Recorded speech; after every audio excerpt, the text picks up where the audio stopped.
Hello everyone, welcome back to my YouTube channel Poppy's Creation. আপোনালোক সকলোকে পুনৰবাৰ মোৰ YouTube চেনেললৈ নতুন এটি ভিডিঅ'ৰ সৈতে স্বাগতম জনাইছোঁ আৰু আশা কৰিছোঁ আপোনালোক সকলোবোৰ ভালে আছে। বন্ধু বান্ধৱীসকল, ঘৰত যিহেতু বিয়াৰ কাম চাম চলি আছে, আজি একদম ঘৰত কি কাম কৰোঁ, কি বিয়াৰ কিমান কি আগবাঢ়িছে সকলোবোৰ আপোনালোকে এই ভিডিঅ'টোত চাবলৈ পাব। ভিডিঅ'টো শেষলৈকে চাই থাকক আৰু চেনেলটো যদি নতুনকৈ আহিছে প্লিজ চেনেলটো ছাবস্ক্ৰাইব কৰি দিয়ক। তো বলক অলপমান কৰি ভিডিঅ'টো আৰম্ভ কৰিছোঁ। এতিয়া চাহ তাহ খাই উঠিলোঁ ৰাতিপুৱা, আৰু ডাইনিং আৰু টি টেবুলখনত ইমান বেছি ধূলি পৰি আছিলে, সেইকাৰণে এতিয়া চাফ কৰিব লাগে। আৰু এইফালে এনিভাৰ্চাৰী গিফ্ট আমাৰ ছেটিং হৈ গ'ল। কেনেকুৱা লাগিছে কমেণ্ট কৰি জনাবচোন। ইয়াত অলপ সৰু যেন লাগে, কিন্তু ফটোখন অলপ ডাঙৰ আছে। ৰুমটো চাফা কৰি লওঁ, তাৰপিছত লগ পাইছোঁ। বন্ধু বান্ধৱীসকল, 7 ফেব্ৰুৱাৰী মোৰ জন্মদিন আছিলে। 6 ফেব্ৰুৱাৰী আমাৰ বিয়াৰ প্ৰথম বিবাহ বাৰ্ষিকী আছিলে, আৰু 7 ফেব্ৰুৱাৰী মোৰ জন্মদিন। কিবা কিবি কৰি থাকোঁতে ভিডিঅ' বনোৱা নহ'লে বাৰ্থডে, তথাপি আপোনালোকৰ কাৰণে অলপ ক্লিপছ ৰাখি থৈ দিছোঁ। এইখিনি মোৰ দিয়া বাৰ্থডে গিফ্ট। আৰু এইফালে কেক কাটিঙো হৈছিলে, কিন্তু ভ্লগ বনোৱা নহ'লেই। ঘৰত যিহেতু বিয়াৰ কাম চলি আছে, বাৰ্থডে এনিভাৰ্চাৰীৰ লগতে বিয়া সকলো হৈ থাকিব। আৰু বিয়াৰ কাম কি কৰি আছে সেয়া আপোনালোকক দেখাবলৈ। এইফালে বৰা চাউলৰ পিঠা গুড়ি চব একদম বিয়া। আৰু সেইফালে মই মিঠাইখিনি অলপ পগাই লৈছোঁ। এনেকৈ ল'লে মানে ইয়াত থকা যিখিনি শিলগুড়ি বা কিবা কিবি লেতেৰা আছে এইখিনি চেকি ল'লে ৰৈ যায়, তেতিয়া লেতেৰাখিনি নাথাকে। আৰু মিঠাইখিনি পগাই লোৱাৰ পিছত এইফালে মই নাৰিকল ভাজি ল'লোঁ। এতিয়া বনাব লাগে পিঠা। বিয়াত যিহেতু বহুত মানুহ আহি আছে, বিয়াৰ খবৰ লোৱা, কিবা কৰা, কাম কৰা, সেইকাৰণে পিঠা চিঠা লাগে আৰু চাহ দিবৰ কাৰণে। আৰু এতিয়া মোৰ পিঠা বনোৱা হৈ গ'ল, আৰু পিঠা বনাইছোঁ মই এইখন চৌকাত। আৰু এইখন চৌকাত বনাবলৈ এইখন চৌকাত বনোৱাৰ আমেজে সুকীয়া। আৰু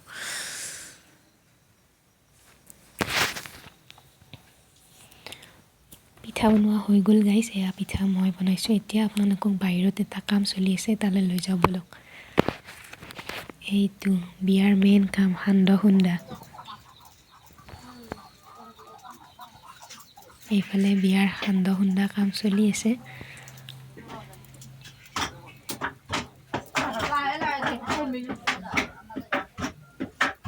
লাগক।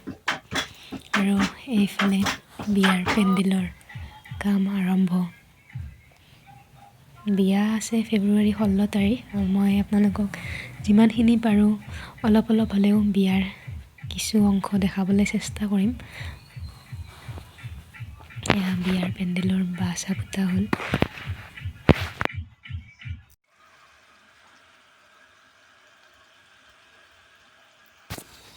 আৰু এতিয়া দুপৰীয়াৰ বাবে মই বনাই আছোঁ এয়া শিঙি মাছ, বিলাহী, মটৰ, আৰু বনোৱা হৈ গ'ল।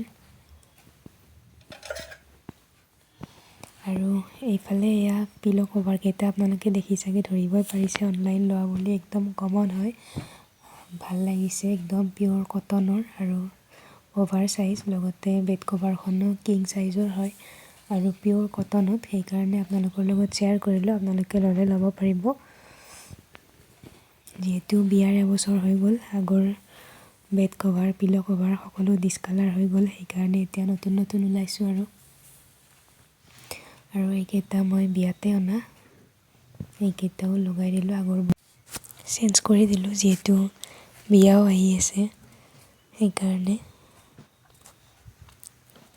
এনেকৈ বিয়াৰ কামৰ মাজেৰে আপোনালোকৰ লগত কিবা কিবি ভ্লগ শ্বেয়াৰ কৰি থাকিবলৈ চেষ্টা কৰিছোঁ। আৰু আপোনালোকে লাইক, কমেণ্ট, শ্বেয়াৰ কৰিবলৈ নাপাহৰিব। লগতে ছাবস্ক্ৰাইব কৰি দিব চেনেলটো।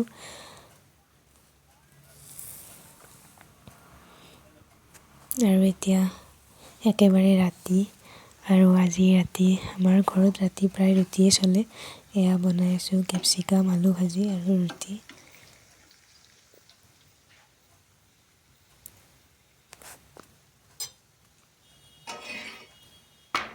আৰু ৰুটি চব্জি বনোৱা হৈ গ'ল, যিহেতু এতিয়া খাব লাগে। ৰুটি ঠাণ্ডা হৈ গ'লে ভাল নালাগে, সেইকাৰণে বনোৱা হোৱাৰ লগে লগে খাব লাগে। আৰু এতিয়া ৰুটি চব্জি খাওঁ আৰু